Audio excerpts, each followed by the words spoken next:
If something cannot be changed, stop thinking about it, right? The future represents anxiety. It's worrying about things that haven't happened yet. The past is essentially depression. It's worrying about things that already happened. We can't do anything about the past or the future. All we have is now. And if it can be changed, then act now in bringing about a desired result. Take that first step. Create some semblance of momentum, no matter how small. But to worry about what is behind you or in front of you is actually insanity. I remember loving the simplicity and pointedness of that message. Accept it, eliminate it, or adjust yourself to it.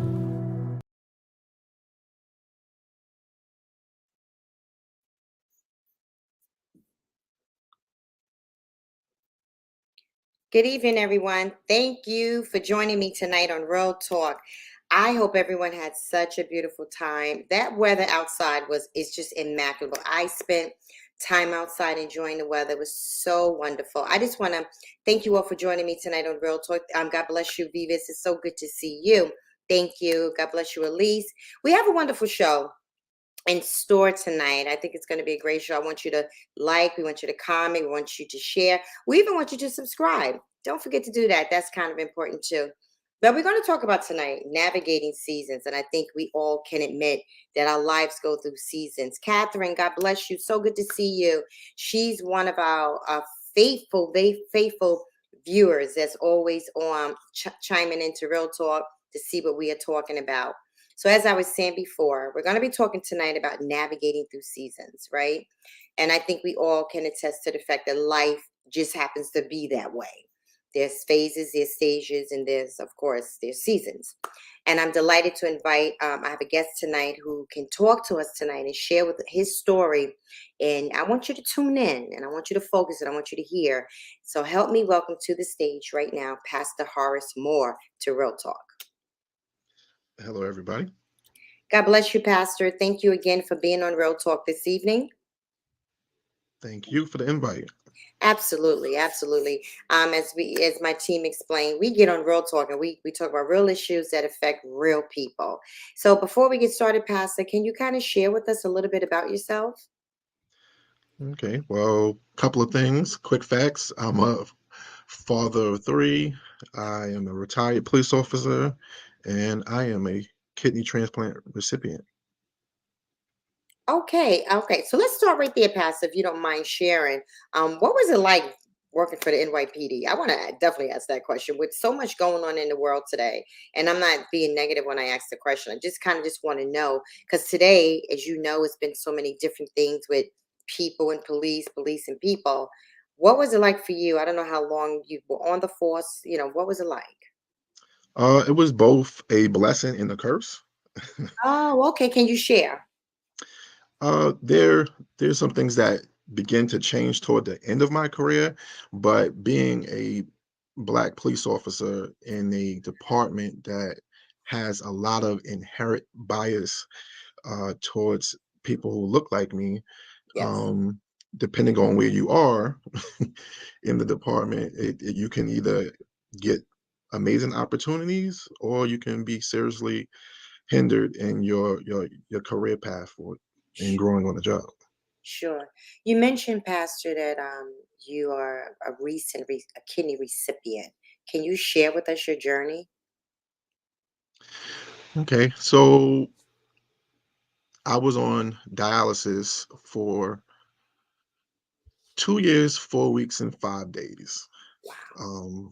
One of the things, and I say it that way for a reason, because um, every day was a struggle because of the way I decided to do dialysis. I decided to do peritoneal dialysis, and that is where you can do it at home Yes. 7 days a week. Hmm. So every night I had to hook up to a machine. My bedroom turned into a hospital room. My home felt like I was in the hospital all the time. If I wasn't here, I was at a doctor's appointment. Mm. Um, So thankfully, I was able to retire before I started the dialysis. So Okay. basically, I didn't have to worry about working because the type of retirement that I have, um, I'm pretty good set. But it was very difficult going from being able to do anything and everything I wanted to do to Sure. basically having to rely on other people to do things for me. And Yeah. that is a very difficult task because Yeah. people will never do things the way you do them. Yeah. And trying to get loved ones to do things the way you do it will Yeah. cause conflict every single time. And therefore, it was a stress on my family, my wife, my kids, Yeah. and my my my mother, other relatives, the church folk. Yeah. Uh, there's certain medications they put you on. It can alter your emotions or your mental state, and you be in mood swings and not even knowing why. Wow. So time, and until I got to the point where this past Christmas Eve to be exact, I had family over. I was proud because I cooked the turkeys for Christmas dinner. Um, and my wife ended up ordering a turkey breast that was extremely tiny. So I was telling everybody I cooked a pigeon. And I was like, so you got turkey meat and pigeon meat. And Wow. then I got a phone call, which I didn't pay attention to because I'm like, I ain't answering no phone call on Right. Right. Christmas Eve. Right. And then my mother, who never pays attention to her phone, got a phone call, and she came running up the stairs like, "Oh, this guy said he has a kidney for you. He needs to talk to you." I'm like, "Yeah, on Christmas Eve, really? Like, Right. I'm hungry." Like, so, Right. um, but they tell you when you sign up that it can just happen just that quick Sure. based on where you register and things of that nature, and which I tell everybody who has to deal with kidney disease, make sure you register in as many places and states as possible, Yes. because you will get an automatic $100 flight to any destination if they call you saying they have a kidney for you. Wow. um, so it was really extremely last minute. I picked up the phone. I didn't believe the guy because I was just being very pessimistic. I'm like, yeah, I'm gonna Sure. show up to the hospital and say I Right. have room such and such, and they're Right. gonna be like, who are you? Because I had to go all the way to NYU in Manhattan to 34th Street. And Mhm. again, the Mhm. way I think, I'm like, yeah, I'm gonna get a kidney on 34th Street on Right. Christmas. Right. Like Right. Right. Right. Okay, I got it. Yep. to me, I'm like, it's setting up in Yeah. my head. Somebody's Yeah. playing me. Somebody's about to prank Right. me. Right. Um, Wow. but then we got there, and it was very little people there on top of that. So I'm like, yeah, this is really fishy to me. It's like this hospital is really empty right now. Oh, wow. Eh, Wow. I have to say, Pastor, somebody, one of my good followers wrote, "Miracle on 34th Street." mhm, literally. Wow, literally a miracle. I have to ask the question, Pastor, why this story is so interesting. I had a family member that did what you did, and she did the dialysis and everything at home. She has since passed away, but um, how did you? Because we're talking about navigating through seasons, right? So you, as a police officer, um, there's a certain amount of endurance, there's a certain amount of stamina it takes to endure being a cop. Did you have to take that from that perspective, what you learned, and apply it to going through this season of your life? Yes, especially when it comes to my mental fortitude. Yes. I had to kind of put myself in police mode to police myself and Wow. my emotions. Right. I had to kind of detach myself from the situation and treat myself uh, as humanly as possible. I had to forgive myself because Mm, it was so much that came along with me being diagnosed with kidney disease, and I'm like, how, why? I was like, I've done everything I was supposed to do in my life. I haven't yeah. done a lot of things and partaken in a lot of things because I'm like, I want to be as healthy as possible. Sure. Um, and for my kidneys to start to fail at 32, and be needing a transplant. Um, right after my 40th birthday, I was like, this is unfathomable to me. Wow. And at around the same time, my father, who we don't have a good relationship, um, his kidneys actually failed and he had to be rushed to the hospital. And but Mm, he at I'm almost 40 years old and this man is still trying to deny that he's my father. But then my sister was like, well, y'all both got kidney disease now. You can't you can't deny it.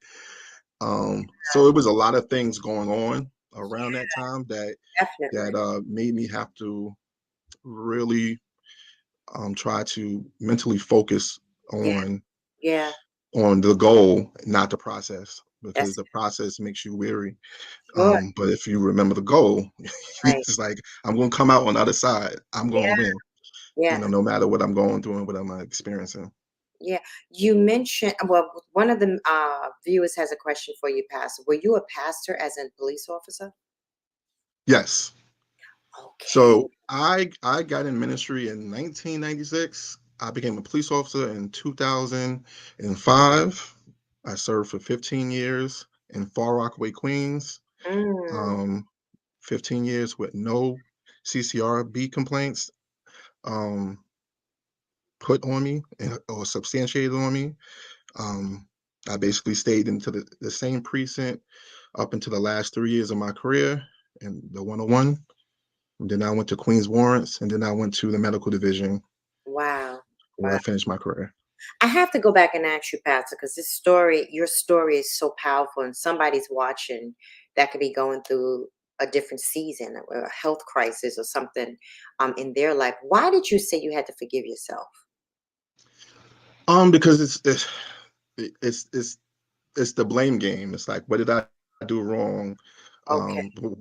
What got me here? Like, Yeah. and Yeah. you think about every single moment in your life, and it's like, okay, that was a questionable decision, or Okay. maybe I shouldn't have drank all that Kool-Aid with a whole bag of sugar in it, or a whole bunch of different scenarios that play through your mind, and it's like, Sure. Sure. So when did you find your rest? Because it does take, to your point, you meant we talked mentally. You had to find God's peace in this whole thing. When did that happen? well, when I when I finally retired, Oh, um, I got a lot of time to just disappear and go mm, someplace and reflect on things and kind of detox from social media, from the expectations at yes, the church, yes, and being needed for this and needed for that, praying for other people, and mhm, they have no idea what I'm going through at yeah, home. And it was after I was able to detox, I was able to come back with my mind right okay, okay. and go forward. Wow, wow. Elise chimed in and said, Pastor, you talking right. And it's really true. And I do want to say, Pastor Moore, thank you first and foremost for your transparency, because your story is definitely going to help someone else. I think we all know that as pastors, and especially when you're ministering to people. But you yourself was the one that had to go, and your family. So I do want to ask, how was it for your wife as you both had to go through that together? Well, it was a transition for her. She has her own physical limitations. She has this rare eye disease where she can't see Mm, uh, in her peripheral vision. mhm, So at some point in life, she will become legally blind.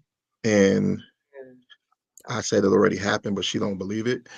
And so she relies on me for a lot of things. Okay. And for me to be not able to do a lot of things that I would normally do, it kind of put her in a spot where she's like, "Well, how are we supposed to get this done?" I'm like, "You?" Like, you Right. know. Right. Wow. So, And how was it with your kids? oh, my kids just ignore the fact of everything. Like, it's like, yeah, okay, you don't need rest. You're not sick. You're not tired. Take me, especially my daughter. Right. Oh, I'm going to this game. I'm joining this league. I'm doing this. Because she plays basketball, Mhm. and I'm taking her everywhere. And then It's like it was interesting. Yeah. Where do you think you got your resilience from and your perseverance? Where do you think that came from? Because to navigate through what you've gone through, and I have someone, like I said, that went through that part, but I also have another family member that we're like best friends, his wife and his wife and my husband and I, and he went through that. And what did it for him, Pastor Moore, was COVID. And COVID tends to go to the weak part of if we have something going on in their body. Like I suffered from migraines for years and I had a stroke in '05. I found I had blood clots in my head in 2020. COVID Mm, went there. That was his weak point. He had one kidney that was smaller than the other. COVID went there. He wound up on dialysis. He is now a kidney transplant recipient as well. So how does it fit? Like, where did you get that resilience from? Because it's completely on God. yes. When you talk about pre-existing conditions, I was Yes, sir. very close with a lot of bishops who passed away, unfortunately, due to COVID. Okay. And I'm like, they were healthier than me. I have asthma, I have atrial fibrillation when it comes to my heart. Now I have a defective heart valve, which is how I retired from my job. Okay. Um, Hypertension, and I was in full kidney failure during the pandemic, and I got COVID 3 times. So I was like, e every time I was like, "This is it," you know? Right. I actually got it the first time at the end of March because my wife is a medical assistant, and I'm like, "I ain't going nowhere, so how did how did I get sick?" Right, right. So it's and, the the initial fear and then the complete peace of God that came over me, it was like, well, you keep saying, well, God keeps telling me all these things he wants me to do. And it's like, well, if he still wants me to do all these things, I ain't going nowhere. That's right. So That's right. um so my wife ended up buying me a shirt, ironically, Halloween, with the periodic symbols for iron. And she Mhm. was, and it was like, I'm Iron Man. Wow. Um and I just said that I'm not worried about it A- either way. Amen. We're going to take a commercial break. To my viewing audience, we're going to come back and continue to talk to Pastor Moore about navigating through seasons. We'll be right back. If something cannot be changed, stop thinking about it, right? The future represents anxiety, it's worrying about things that haven't happened yet.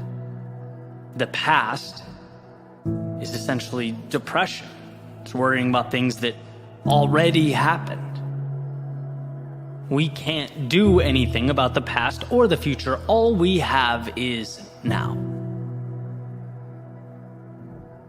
And if it can be changed, then act now in bringing about a desired result. Take that first step. Create some semblance of momentum, no matter how small. But to worry about what is behind you or in front of you is actually insanity. I remember loving the simplicity and pointedness of that message. Accept it, eliminate it, or adjust yourself to it. Welcome back to Real Talk with Gene Price. We've been having a great conversation with Pastor Horace Moore, and I'm going to ask if he come on back to the show. Welcome back, Pastor. Welcome back.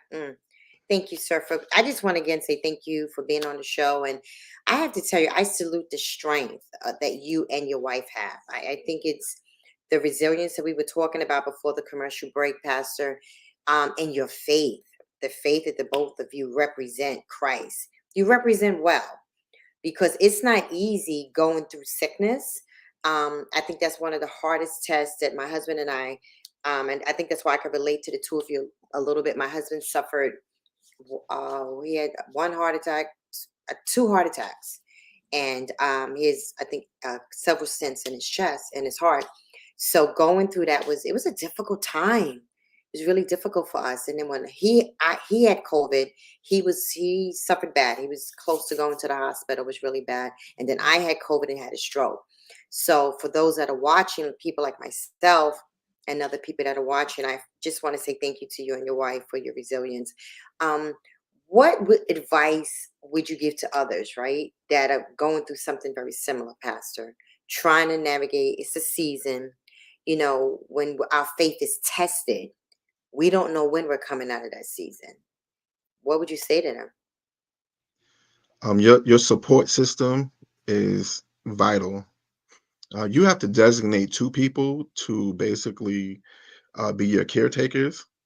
Um, Okay. and these two people shouldn't be people that you just like. These should be two people that one can get a prayer through, two Yes. can tell you no, and three will make the right choice for you Hmm. in certain moments. Yeah. Um, you can make it through this process. It's just that Yeah. you have to trust the people around you, and Yeah. trust is sometimes a very difficult thing, especially when people constantly failed you over and over in life, or Hmm. in different seasons of life. If you've experienced different levels of failure because of trusting the wrong people, but this whole process will teach you to trust in God, like no other process can, because people don't really understand kidney failure is literally every day you have after that point is is a blessing, because you can literally die at any point. Mm, um and so many people do.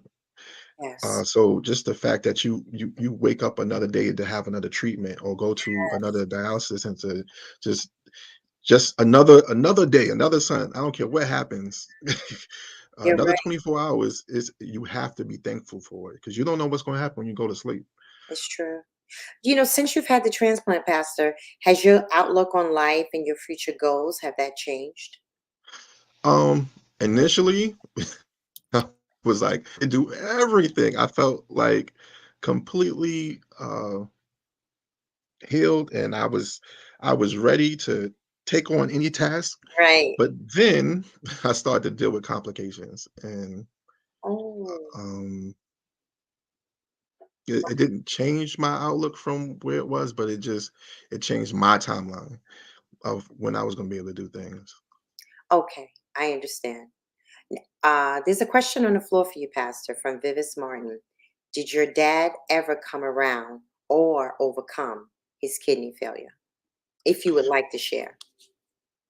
He's still I check in with my sister and ask her about her father every now and then to get an update.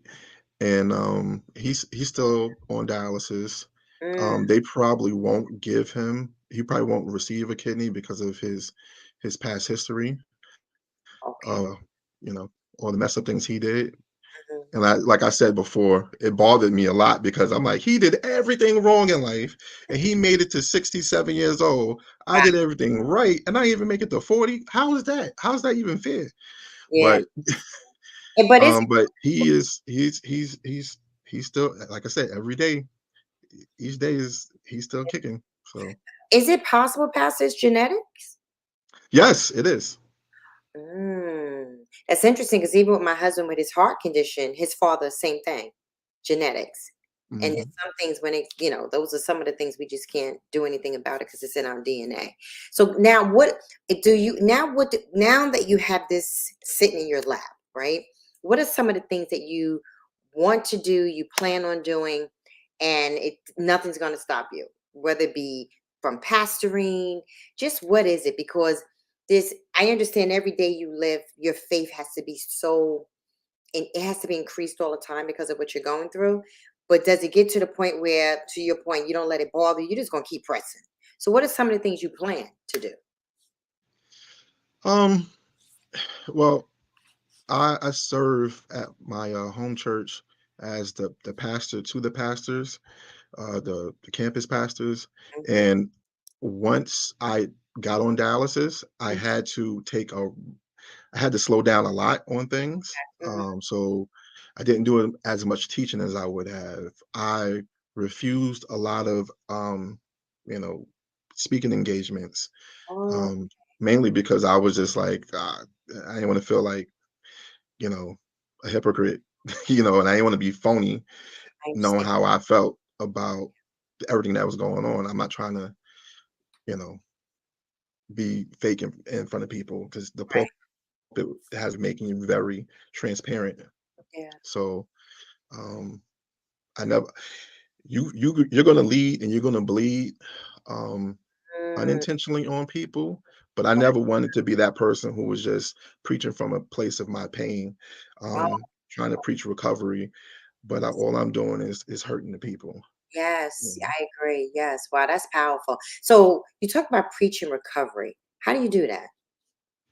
How would you? Um, Ironically, like I said, I declined a lot of preaching engagements, but Bishop Tucker, they had an event and they invited me to their church, and I can't turn down Bishop Tucker.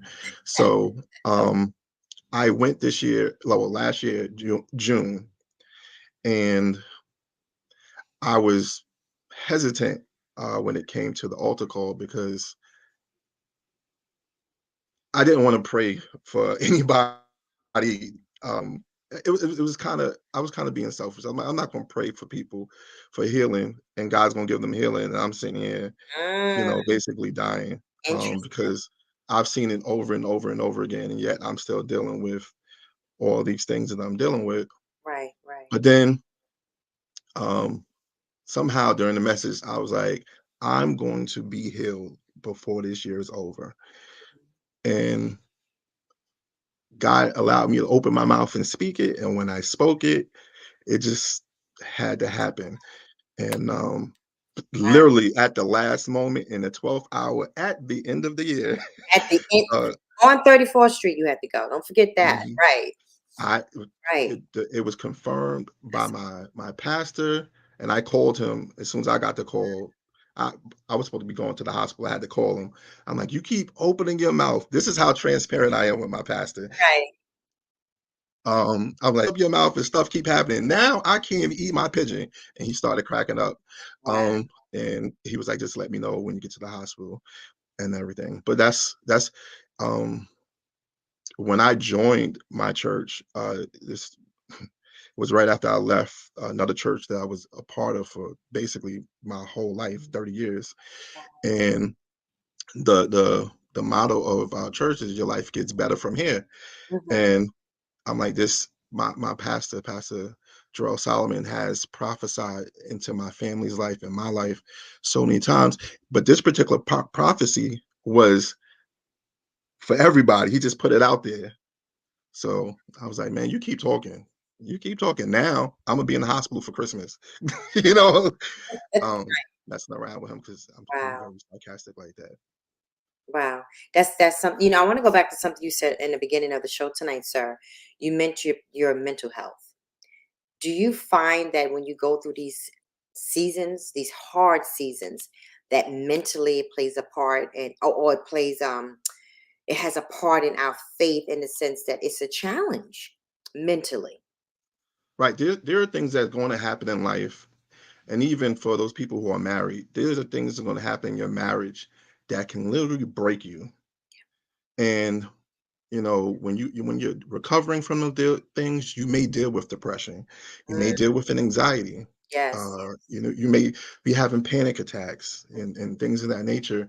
And yes, as a Christian, as a believer, full of the Spirit and all, and you sitting there, people think you okay, but you're dealing with these private thoughts, these silent frustrations.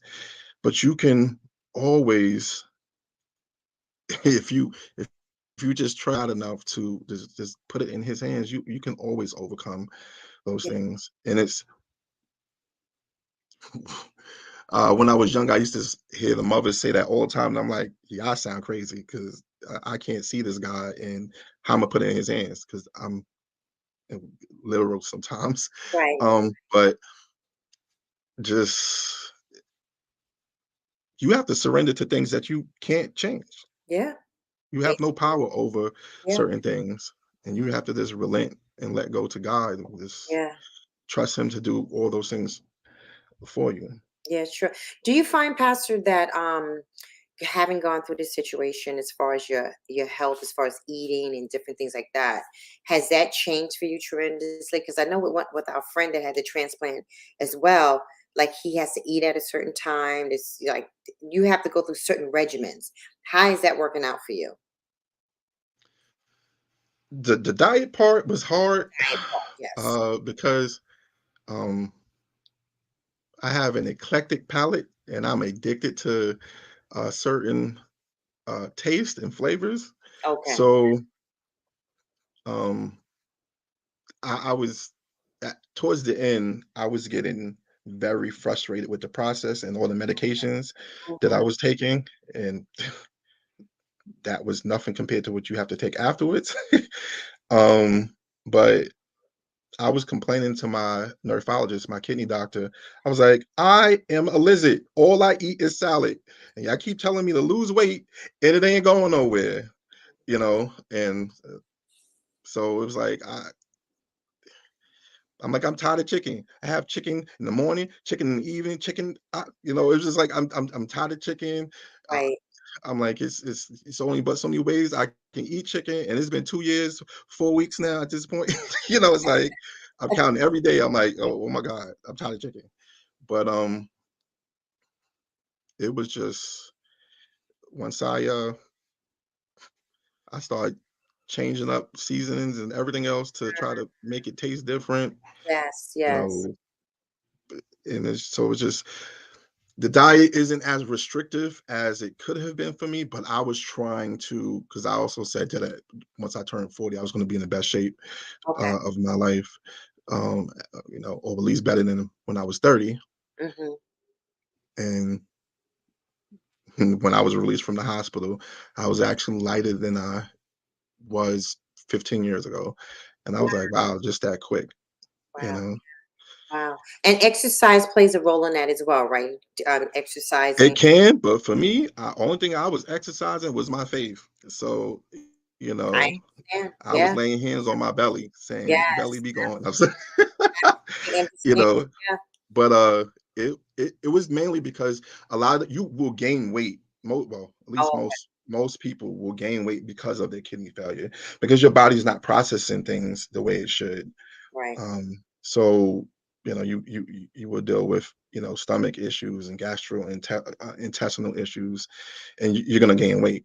So for me, I lived, like I said, I pretty much lived a pretty healthy lifestyle prior to it happening. So Mhm. once they gave me the new kidney, I call her Sarah. Mhm. Um, and I was like, oh, me and Sarah doing good right away because I'm losing weight and everything. Okay. Wow.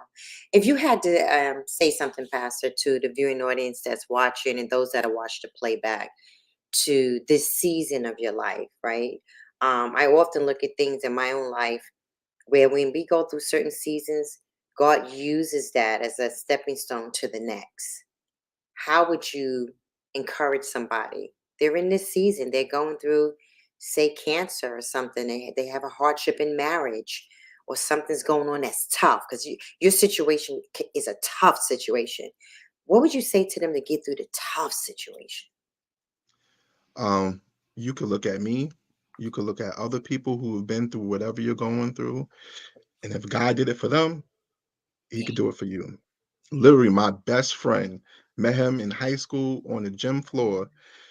He had kidney failure and had a transplant. His mother gave him her kidney uh, maybe 5 years before I got my transplant. And I was going with him through that whole process before I even knew my kidneys were failing. So Wow. I was driving him to his appointments in Manhattan. I was helping him out, being the best, as good as a friend as I could be. And I paid attention to everything that was going on. So when it came around to being my turn, me and him have so many parallels in our lives. When it came to being my turn, um, because he had did peritoneal dialysis as well. So I Oh, already knew about the whole process. I knew about the got it. machine. I Okay. had, Okay. been prepared already Right. for everything that was going to happen. And that's why I said that your support system matters so much. Does, it does. Wow. And as you were speaking, Pastor, Mr. Bourne, Jamar Bourne chimed in and he Yes. said he's talking about me. So, wow, that's interesting. So, just like you were there for him and he was there for you, is there like if somebody's going, God forbid, will be facing the same thing, could they lean on you or contact you for that tough time that they're going through in their life as a pastor and just somebody that can spiritually speak life into them again? Because it does cause you to really doubt when you go through heavy tests and trials. Of course, before anything else, I'm a person. My the most important title that I have is Yeah. my name, because God said He'll make your name great. Yes, yes, So yes. I have no problem. Like anything that works for me, when it comes from what something physical or something technological, all my Yes. friends and my family will attest. I am the brand representative, Okay. and I don't mind helping people because I'm called to serve. Yes, And yes. this is what I'm here for. I know what my purpose is. I'm on purpose. Mhm. So, Mm. you know, and God has one of the things that I wanted was to be able to retire and make enough money where I didn't have to charge people to preach. If people wanted to invite me somewhere, it was like, yeah, I'll be there. Yeah, And then it didn't have to be a set amount. It didn't have to, that's right. be anything. I just wanted to be able to do what God wants me to do and Amen. not have to depend on it for a living, truth be told. Right. No, that I salute pastors that are like that because that's how we came up. We don't. I mean, I've had people, I've gone speaking, and I remember one time, they said to me, "Well, do you have a plane?" And I'm like, "No, I just don't see. I don't feel serving God. That's not the kind of reward for me. It's just for me. I feel like I couldn't even get enough money or even want anybody to pay for what God has done in my life. So I understand exactly what you're saying, Pastor. We want to thank Pastor Horace Moore for being on Real Talk tonight. Navigating through seasons. Pastor's had a tough season, but we're so grateful to God, Pastor, that God has brought you out of the season and then he's still keeping you while you're going through your next season.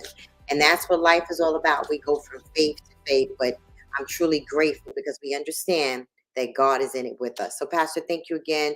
We salute you and your wife and your family for your strength and most importantly, for your courage. God bless you. We'll see you next week on Real Talk with Gene Price. Good night.